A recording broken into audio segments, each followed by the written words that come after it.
Wie informierte sich die Jülicher Bevölkerung zu Beginn der 1920er Jahre? Meldungen von außen kamen über Post, Telegramme und wenige Telefone, die in Jülich schon installiert waren.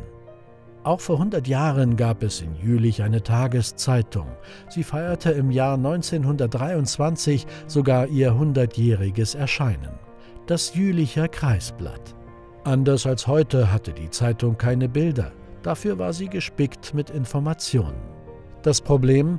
Die Zeitungen in der Besatzungszone unterlagen ab 1919 der Zensur. Bestimmte Meldungen durften nicht veröffentlicht werden, teilweise wurde das erst nach dem Druck entschieden. Die Zensur eskalierte 1923 während der Ruhrbesetzung und des passiven Widerstands dagegen. Tageweise wurde die Zeitung verboten. Der Jülicher Verleger Adolf Fischer erhielt eine Geldstrafe für unangepasste Veröffentlichungen.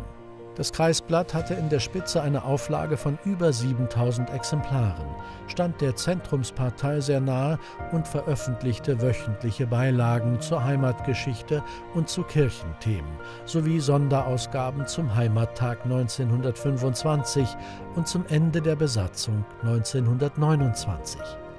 Auch Privathaushalte bezogen überregionale Zeitungen und Zeitschriften.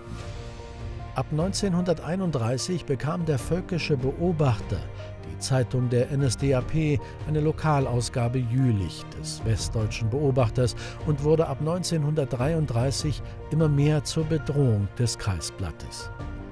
Im Januar 1934 wurden Redaktionsräume auf der Kölnstraße für den Jülicher Beobachter eröffnet. In den nationalsozialistischen Medien wurde gegen Juden gehetzt und deren Inserate verboten.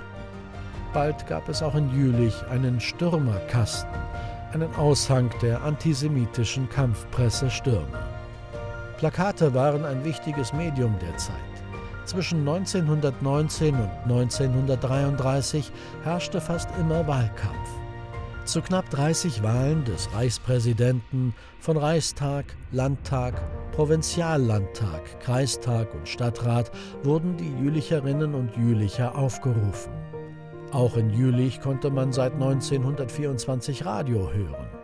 Mit der Verbreitung des Volksempfängers bot sich den Nationalsozialisten ein Weg für ihre Propaganda direkt in die Wohnungen. Sie nutzten das aus und verboten das Hören ausländischer Sender.